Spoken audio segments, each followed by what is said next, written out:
I got a top 5. You ready to hit it? Hey. Go ahead and hit it.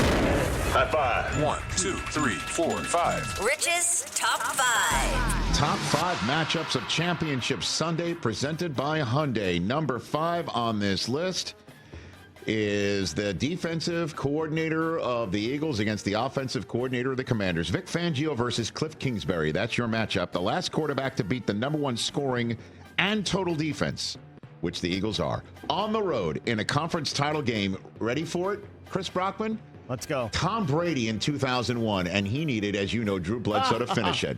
Yeah, he did. Jaden Daniels is the only quarterback this year to throw for 3 or more touchdowns against Philadelphia in a game this year. He had 5. And that's the only loss the Eagles and Vic Fangio have had since week 5. Wow. Okay? Okay. Since week 4, really. They had a bye in week 5. This game's going to be awesome. Number 4 on the list is how do the 30th ranked Commanders on rush defense with Bobby Wagner stop Saquon Barkley? No. I don't know. I mean, they're going to have to do it. This is just the second playoff matchup since 1970 between a top 3 rush offense against a bottom 3 rush defense. I mean, it's the 72 division round. Jeez. That's how long it's been to see something like this. And Saquon Barkley had 296 rush yards against the Commanders this year in the 2 games. Number 3, I'm going to run back. This is the same matchup as Houston versus Kansas City. Same one. Just run it back. I don't really need to describe it. Whoever covers Travis Kelce versus Travis Kelce. You don't need film study, okay? Whoever the Bills are going to run at Travis Kelce, Bobby Babich, the defensive coordinator, I don't know what he's got it cooked up, but he's got to cook something up. That's the number 3 matchup of Championship Sunday. Number 2 is the middle of the Philadelphia defense versus Jaden Daniels. The middle, Jalen Carter, Zach Bond, the safeties behind him. Right up the gut. Can they get the pressure up in Jaden Daniels' face against an offensive line that is missing Sam Cosmi, their interior lineman of note?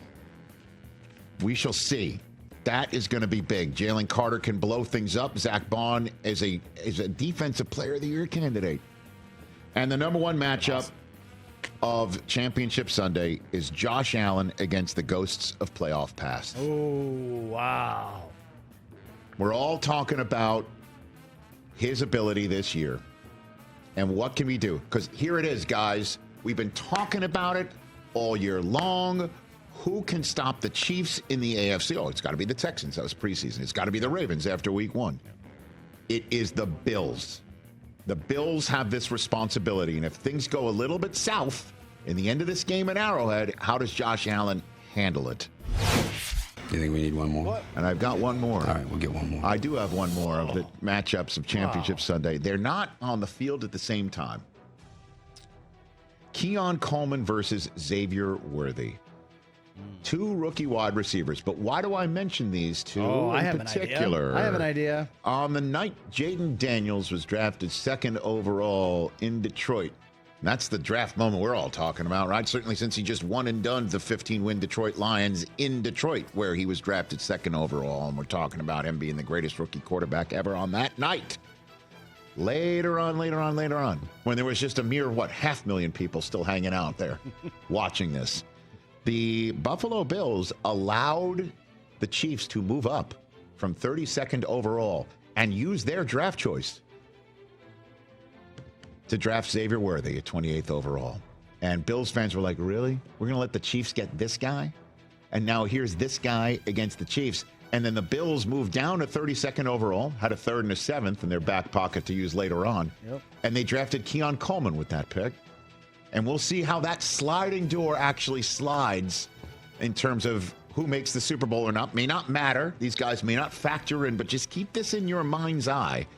And by the way, the 3rd round selection that night, Dwayne Carter, is a defensive tackle currently for the Bills. The 7th round pick is not currently on their roster. Carter was inactive last week. We'll see if he's possibly. But he was 33rd overall. If you remember, the Bills moved back again. Xavier Legette. Right. Because the the Panthers moved in to take him. Right. On that night. 33rd overall is what Coleman went to kick off the second night. The reason why Liggett went 32nd overall is apparently he was telling everybody the Panthers want me. And the Panthers like, uh-oh, we better move and go get him because somebody might move to go get him 32nd overall. That's right. The Bills moved back down to 33rd. Bottom line, though, is the Bills got a lot of grief on that draft night with some in Bills Mafia saying, really? Because back in the day who traded up to go draft Mahomes. Yeah, the Chiefs. in And 2017. And you know who let them They traded move up. They traded with the Bills. Right. Yeah. But, the Bills did get a first-rounder in the next year. And in that draft, they not with the Chiefs pick, but they drafted Josh Allen the next year. So all, good in the hood anyway. Sort of. Right. But it does leave just, again, Bills Mafia rankled. And could you imagine if Xavier Worthy beats the Bills?